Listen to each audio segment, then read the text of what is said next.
Hey, Zavi, my friend, how are you? Hello, Tariq. How are you? See, I'm following you. I wasn't expecting you today. That's very good to hear. I know Dr. Fatma said she invited me to introduce you, and Yes. I said it would be my privilege to introduce you. Thank you, and I know we have a long discussion, Tariq. So sorry about that. It's hectic days.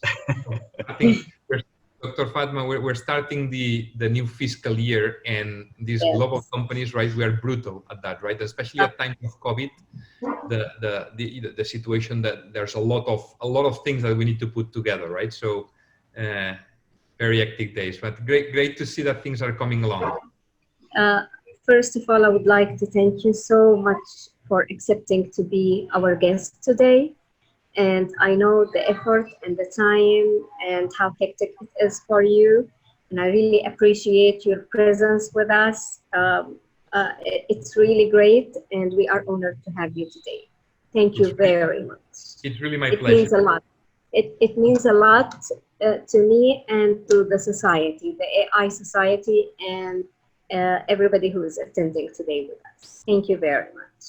Very good, excellent. So the format is going to be you Tariq will introduce, then Yes.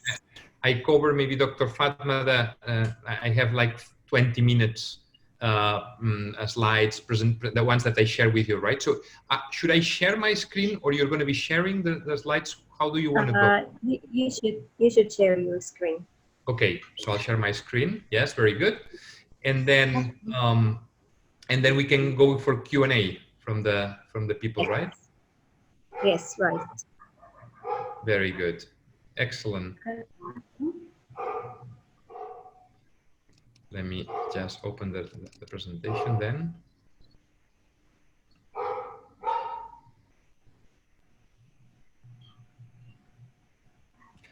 Just bear with me a second. I'm opening the presentation, so we still have a couple. Yeah, we have a few minutes.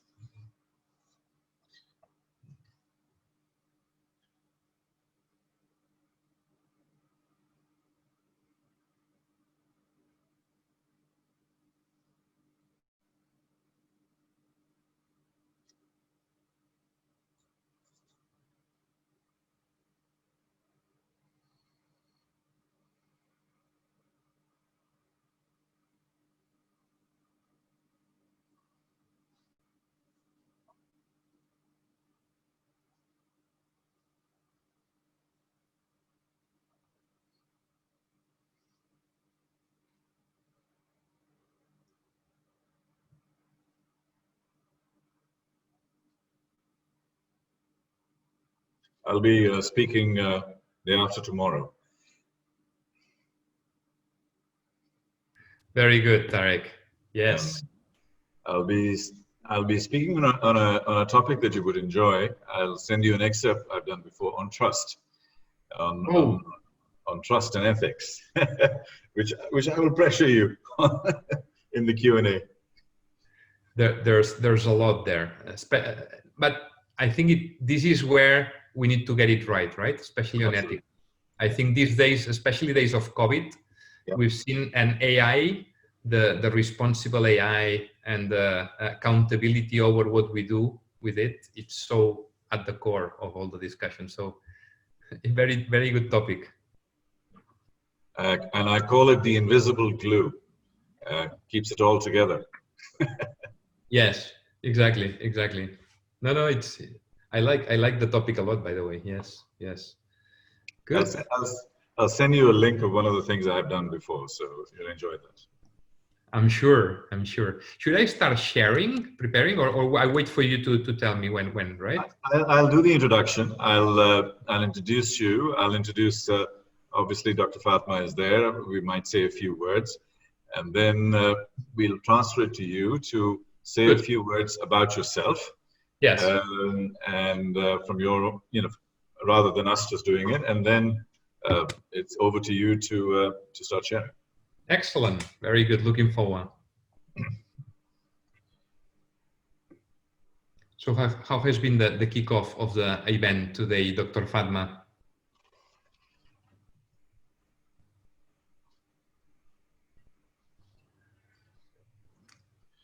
So I think you're on mute, maybe. She's on mute, yeah. Okay.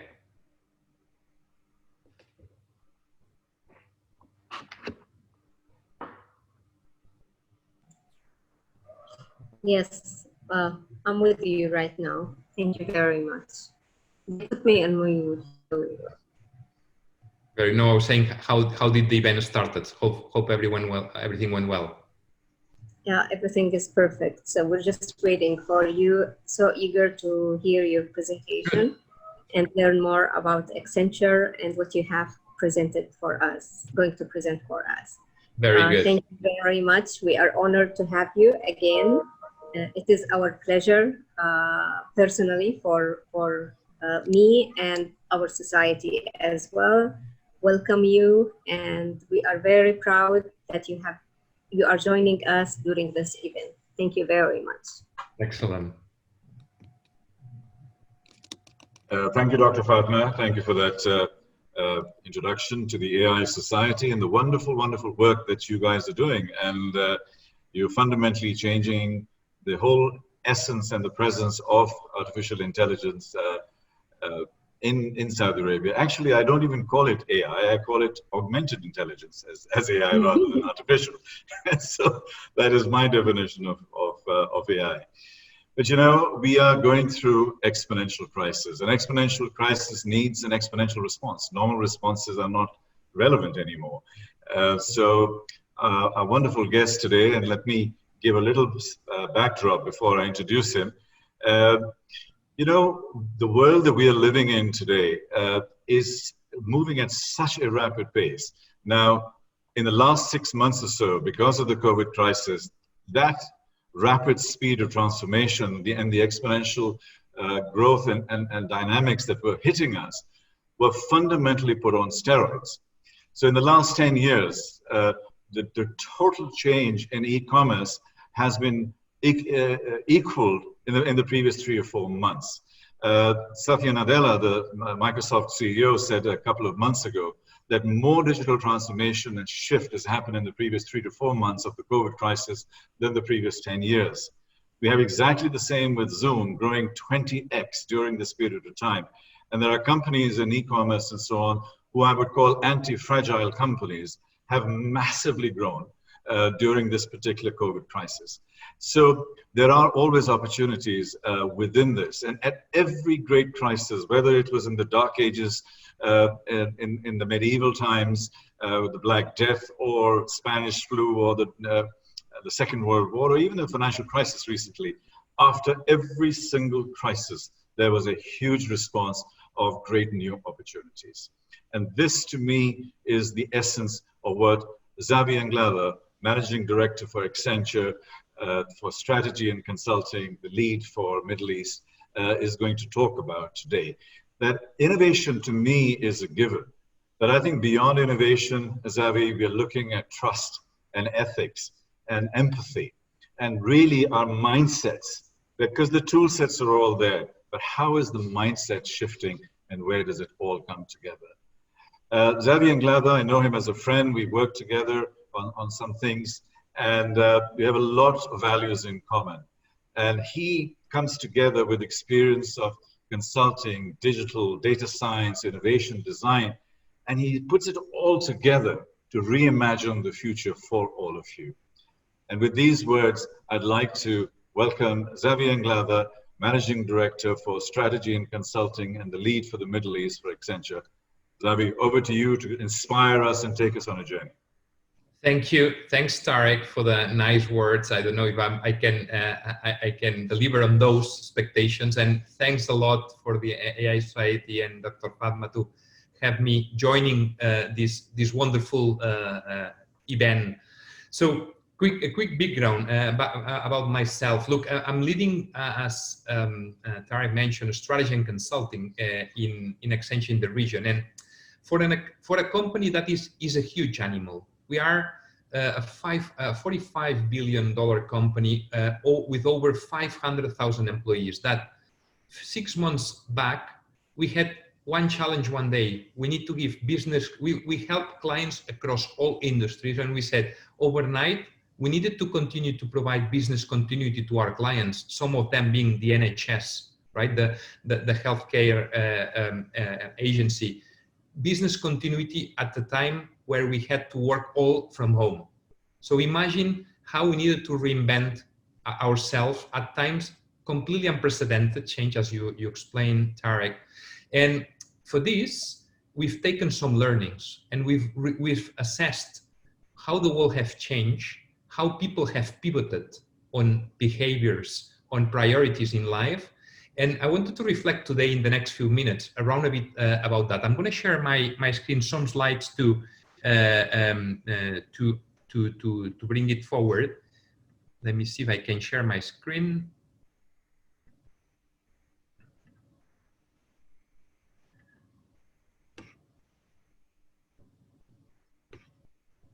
I think I have the screen sharing blocked.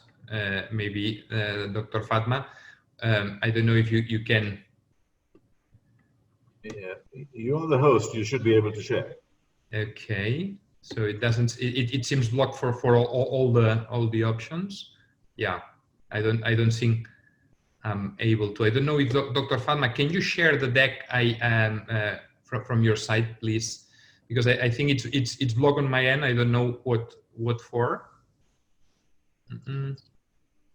So while she's doing that, why don't we continue chatting in terms of the exactly. No, I can walk maybe even the story, right, Tariq? One of the things I would like to put the background is COVID-19 has turned into a global crisis, evolving at a very fast speed across all of us.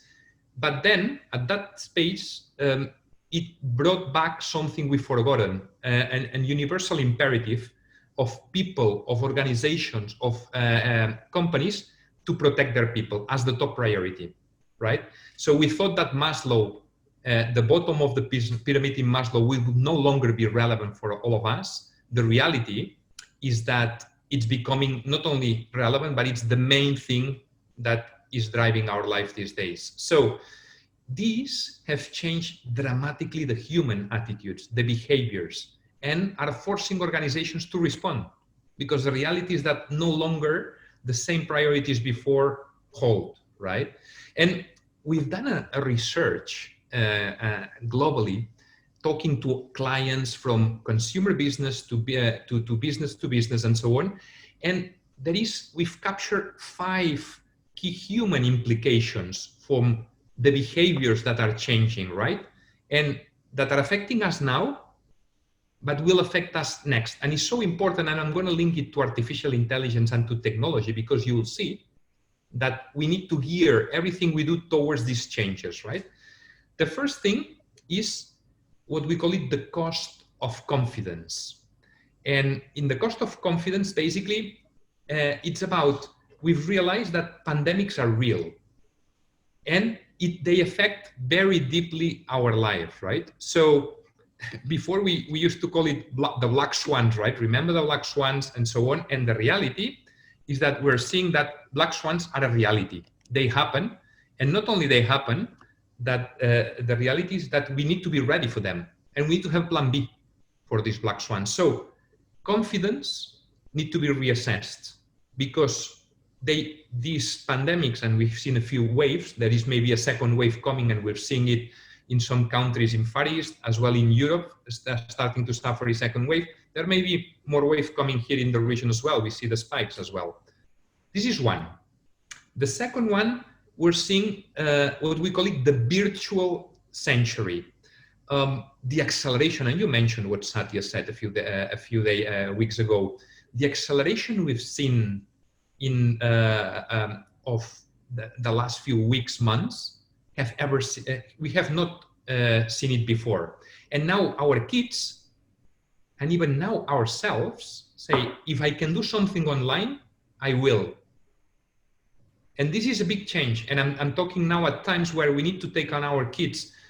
Should we go back to school? Should we go, or we can have the remote learning? There's a preference still to say, well, if I can do it online, I want to keep that part, because it's up for me, and I've tested and it works, and I like the experience.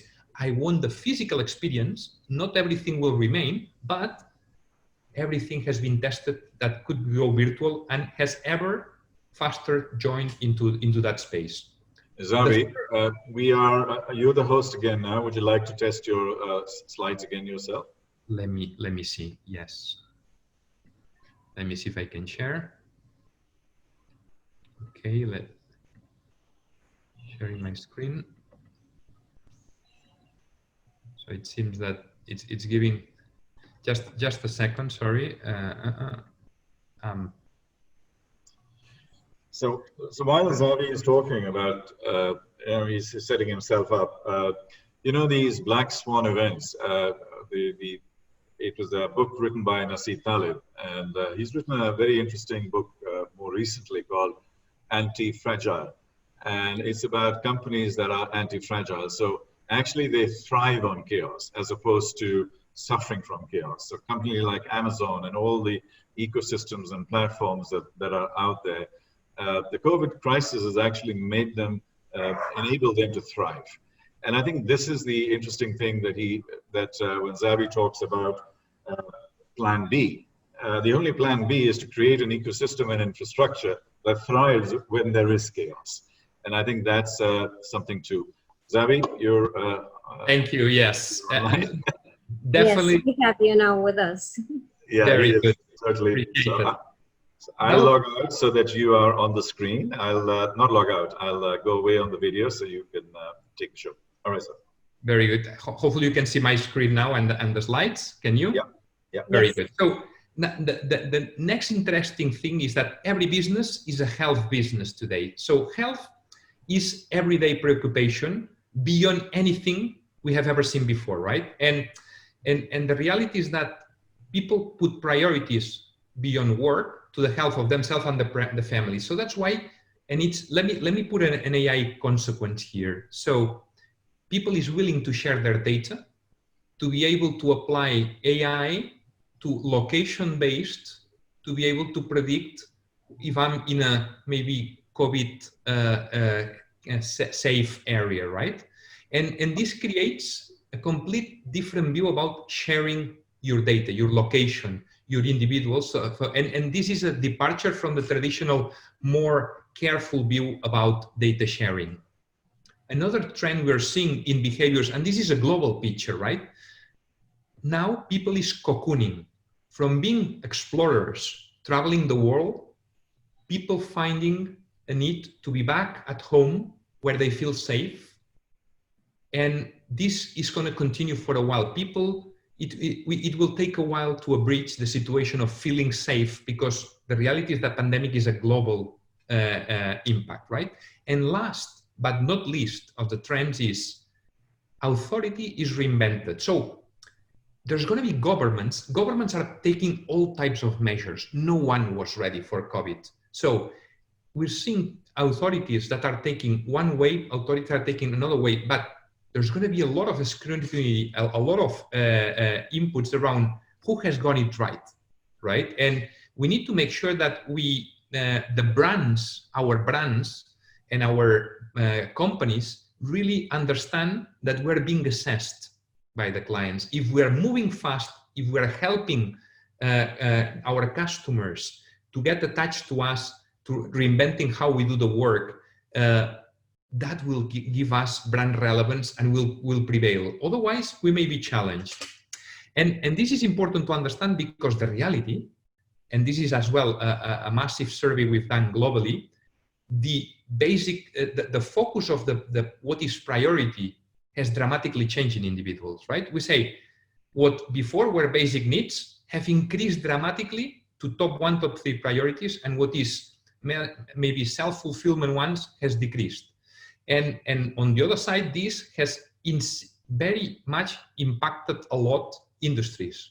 So you see very negatively impacted industries, but others managed to take this and differentiate positively. And there's quite a few cases around communications, healthcare, and all type of other industries, right? So there's industries that, because of the nature, they've been able to have the consumption has increased, and others have been. So the needs And the changes of this are dramatically different. And these are impacting at scale a lot of things, for instance, of unemployment or additional jobs. We're seeing increases in workforce being dramatic in some companies and decreases as well material in retail, travel, hospitality, and so on. So there's a need of shift. For instance, leveraging this, one of the things we've created is a platform where companies can share temporary availability of resources, where people, for instance, call center people in airlines could move into call centers, for instance, people for retailers or for e-commerce players, that they've increased a lot the business, right? So there's been big shift into workforce, and by putting some elements of digitization in the middle, we've been able to reach what is the ones that are suffering the most, to make sure that job losses are minimized. The reality is that the whole impact of COVID-19 is translating into a massive impact across business and organization in many dimensions. Leadership, the style of leadership, leaders in the companies, we are being very strictly observed by our people. How are we flexible enough? Are we caring for them? And then the workplace. Does this workplace allow me to maybe work from home, or the social distancing, security, and so on? The customers are changing. Experience, commerce, systems, supply chain operations, everything is changing. At the center of it, we put the CTO. Why we put the CTO? Because the technology, the infrastructure part has been a massive enabler or a deterrent about flexibility across this, right? So, and we're seeing spikes of consumption of bandwidth, but as well data access, security, all these parts become extremely relevant, right? So, and what we're seeing as well is that some industries are getting it right. And within these industries, some leaders in the industry, some few companies, always maybe 10 to 15% of the companies that are the market leaders, the innovation leaders in the space, they're getting it right.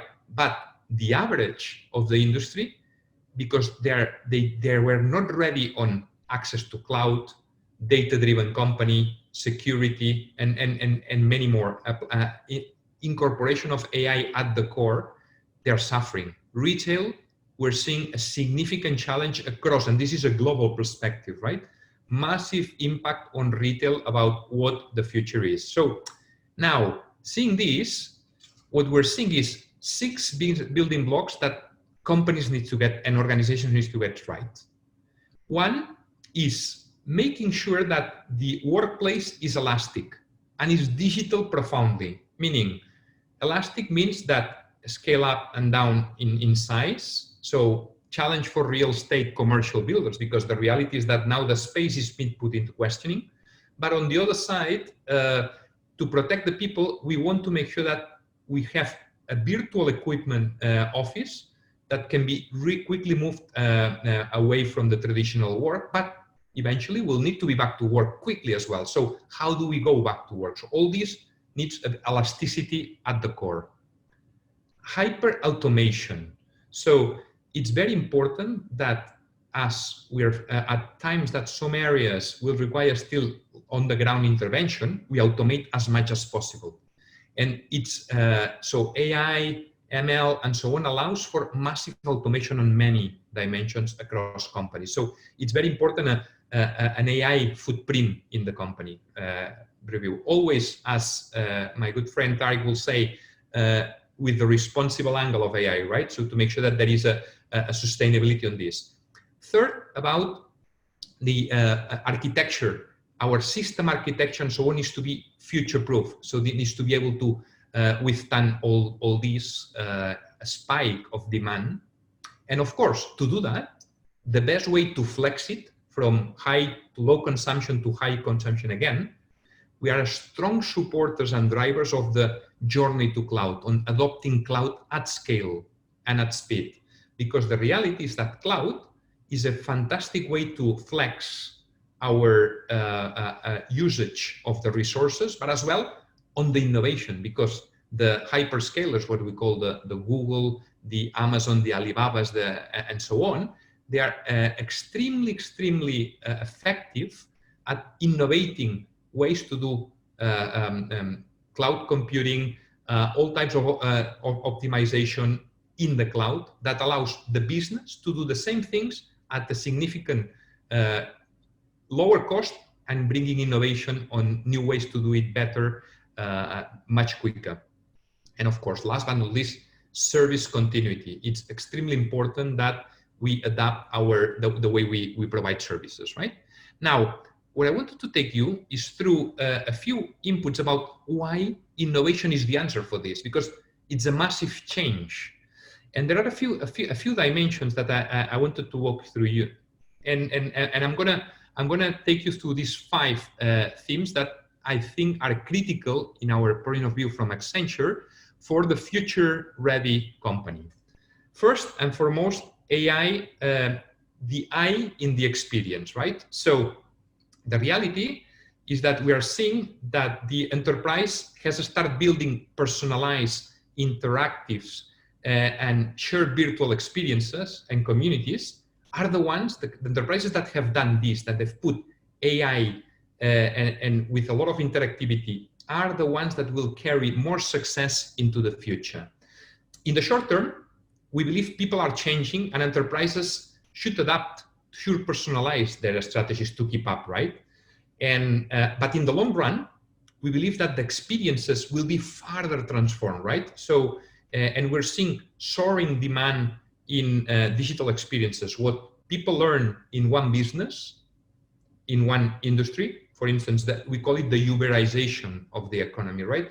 The experience of Uber is dramatically impacting many other industries. So the I is absolutely critical, the experience, the way individuals are impacted into this. The next thing, of course, it's AI and me, or how leading enterprises are fostering the human and the, let's say, robot or the AI collaboration. It's super important in our point of view that companies invest in explainable AI. And these are the tools that really help through human and machine partnerships, right? If we can call it. And this allows businesses to reinvent the workforce of the future.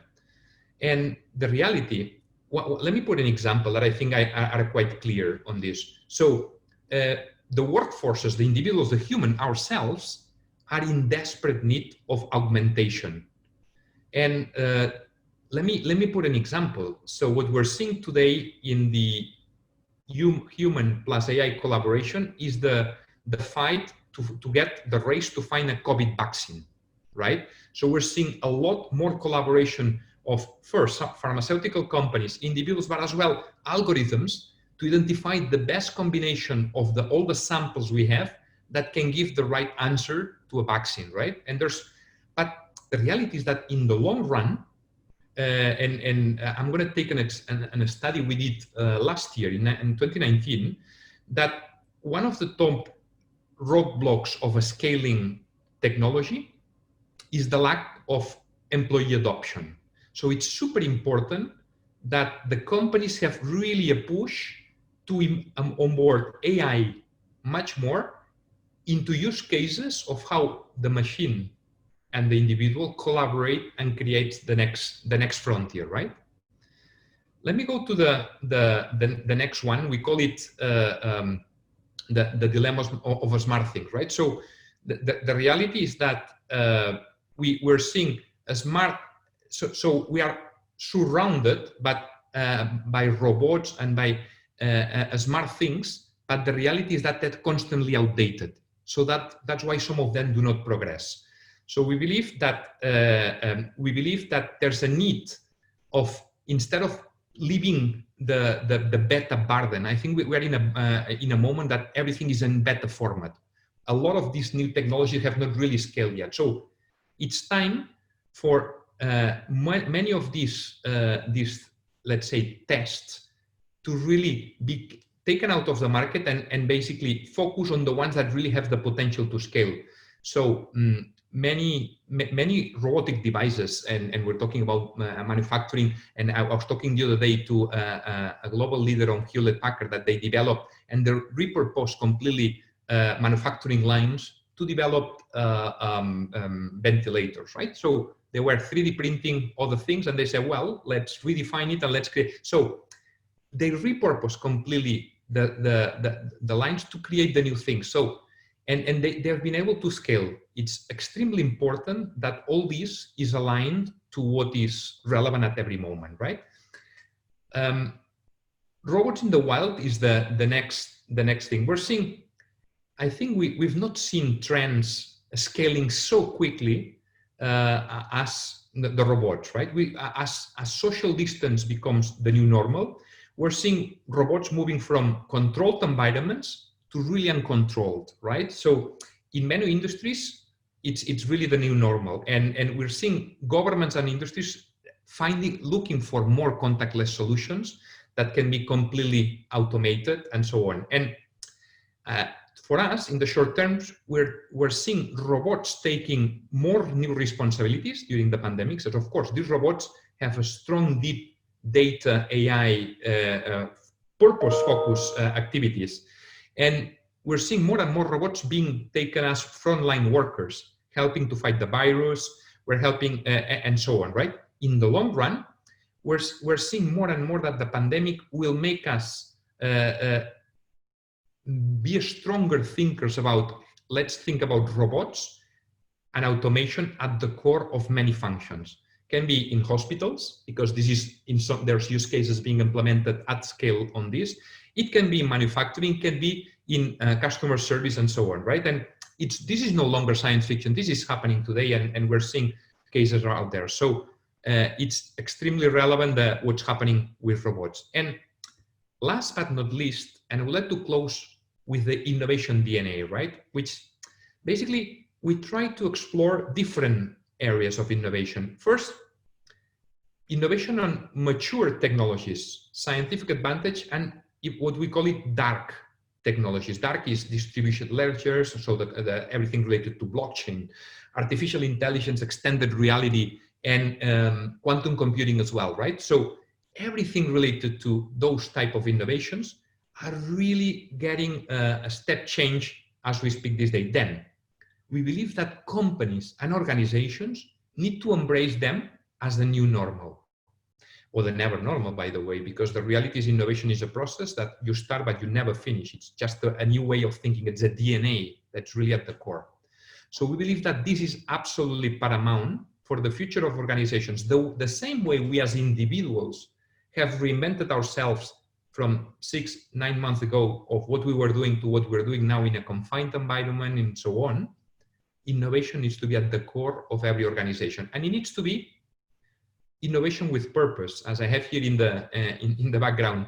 It's super important because it's no longer the justification about everything is about shareholder value. The 70s trend about everything it's about return to shareholders that has made the whole growth of capitalism to where we are, it's not sufficient.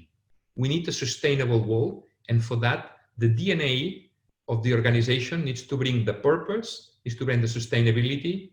And back on when you started, Tariq, the trust part, the caring, the sustainability of all these to make us a better place where we work and we live, right? And just to close, and then I'm very happy to open for questions. As Darwin was saying, look, it's not the strongest, but it's the most adaptable to change, the species that will survive. And of course, the question is, did the new organizations get it right? And I think COVID will have accelerated the trend we saw early 2000s, that a lot digital transformations killed or put a lot of companies out of business. We're seeing more and more, and I was hearing even this morning about the large percentage of companies that not only the health crisis, but the financial crisis that follows, and even the mental crisis that is a sparkling, will create. So there's a lot that needs to be done to innovate, to transform, to make sure that our business, our company, our organization is resilient for the future. Let me stop here. I would like to open for questions and delighted to hear any of your points.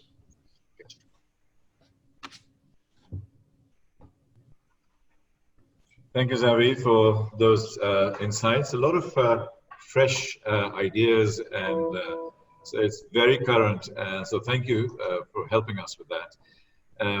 Dr. Fatima, she's, the head of the AI Society, and it's really important that you mention all of the elements of AI by itself, AI with the human being, and how it develops. One of the key statistics, the reports I read last year from Oracle, was that 64% of the people trust their AI more than their manager. And 82% of the people believe that that AI and robotics are performing better than their superiors and their colleagues. How are we balancing this shift that's taking place between what you were saying, which is fine, but also the movement in terms of this trust leap towards AI, machine learning, and automation? It's a huge trust leap. If 64% of people trust their AI more than their managers. Well, yeah, exactly. So it's an interesting survey. Let me put a counter back on this. So when you drive a Tesla, to put a name, right, motor, so take the steering wheel and stop taking it. You really need to have trust to really allow that the algorithm inside will take you to where you want to go, and you're not going to crash in the next turn, right? So the trust is maybe the biggest of the let's say challenges that AI adoption needs to go through, right? And yes, in I would say deep or narrow band AI, I fully agree, because it's predictable in many cases, right? When you've automated, when you bring robotics at the end of some process automation, well, after the learning, if it's reinforced learning or whatever it is, the machine ends up behaving predictively, which maybe your boss is not, right? Depending on the day, depending on the mood, and how the kids have behaved with him and so on. Now, when it goes to broad-based AI, this is where there is still a long way to go, right?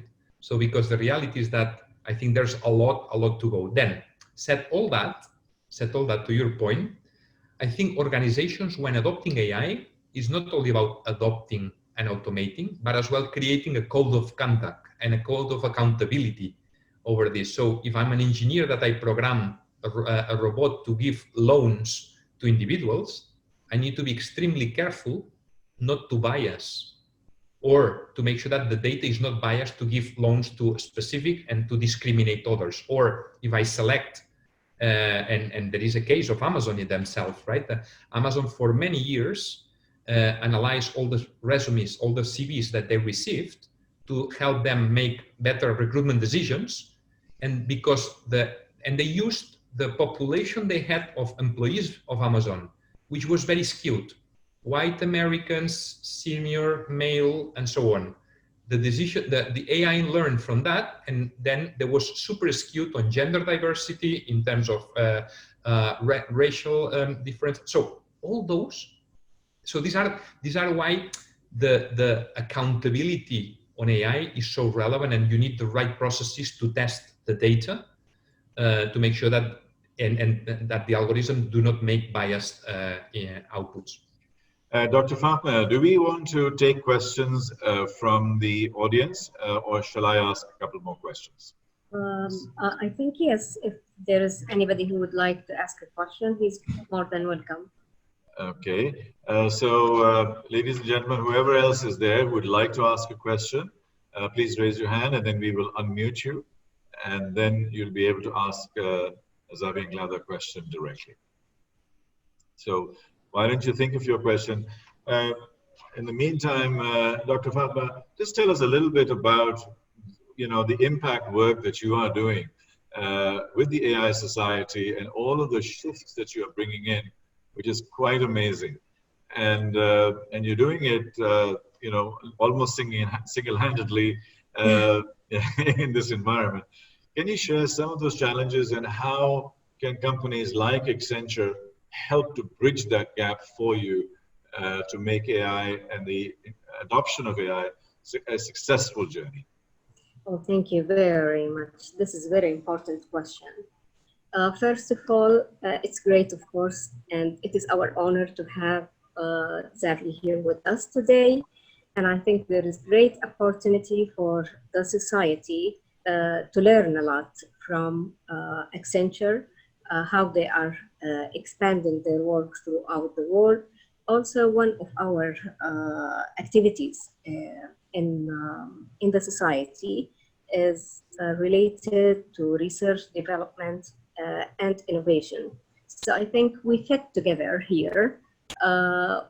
We are open to all universities here in Saudi Arabia. I think there will be enough people to contribute as well from our side to to contribute to AI, to the work, to the research as well. And I'm sure that Accenture would add great value to us if they accept to assist us and to go with us hand by hand, especially through this period of time. Our hope is very big, of course, and we can plan for this together in a way where we can present lots of the state-of-the-art research in AI. We can be involved also in data management and innovation and lots of things. So the sky is the limit, I believe. And I think together we can change not only the society and assist Saudi people, but we can also change the world. Thank you very much. Thank you, Dr. Fatima. Yes, changing the world and humanity is one of the critical issues. Xavi, may I just go back to you? Two questions. One question initially is about companies and then about sustainability. The question about companies, and especially leadership in companies, you said that innovation has to be there and so on. My experience has been that even now, most of the boards are reluctant and they are scared and they are very happy to just survive and control short term rather than take the initiative for the longer term. Obviously, the successful companies are doing fine, but the vast majority are scared. What advice do you give to the people to come out of their habits and their immune system and embrace the new things that are out there, because the world has completely and fundamentally changed. So not changing is not an option anymore. What is your advice to them as we go forward and how to adopt these things? Because in my experience, people are reluctant. They're just not doing it. And they don't want to take risks because their jobs are on the line. And the boards and executive teams are sort of saying, as long as I'm in my job, I'm not moving anything. What are your experiences? It's so true, right? And then we're seeing this being the reality across. But, I think these days what has happened, and as people has seen closely how one reacted versus how they could react, the agility, so people is starting to listen more about what are the recipes that will help others to move faster. And the solution is always multifaceted. On one side, boards need to have different type of skills. Let me start from the board, not even the ExComs, the boards, right? We need different skills at the senior leadership. And actually, we are blessed at a regional level in Saudi, in the kingdom, the vision to have an authority around artificial intelligence, right? I think it tells a lot about the country. So how many countries globally have really envisioned that they need to create a ministerial level authority that basically drive the agenda to bring AI at the core, right? And it happened in the UAE, but now in Saudi, it's even beyond, right? It's going to go and to be pervasively improving all dimensions around Vision 2030. So I think boards need to do the same. They need to bring some of these innovation at the edge people.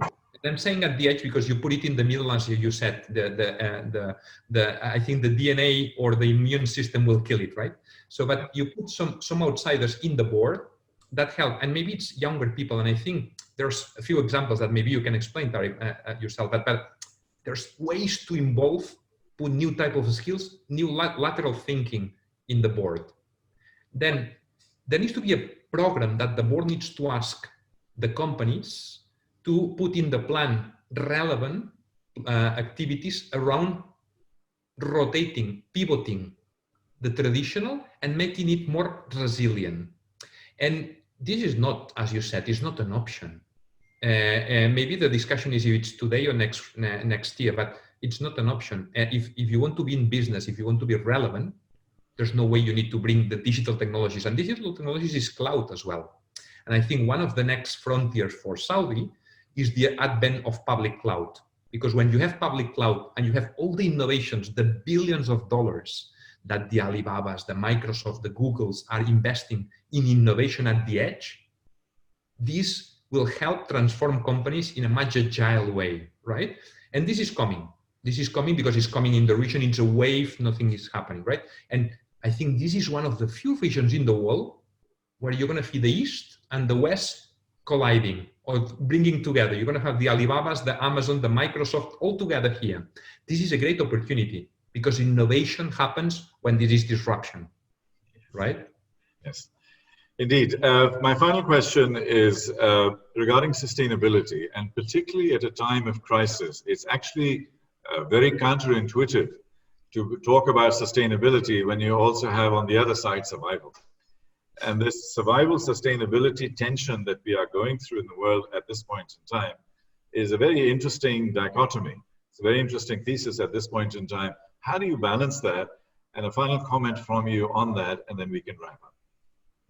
Well, I think these times we've seen that the call for survival, which is the first layer of the Maslow pyramid we were talking, has realized that pollution was lower in our cities, that we could be closer to our families. I'm not going to say that we were working less, because I think all of us experience working much more than ever, but we were closer to our families, to our kids. So we felt that there was a new way to do things, right? And put a few people to think about that.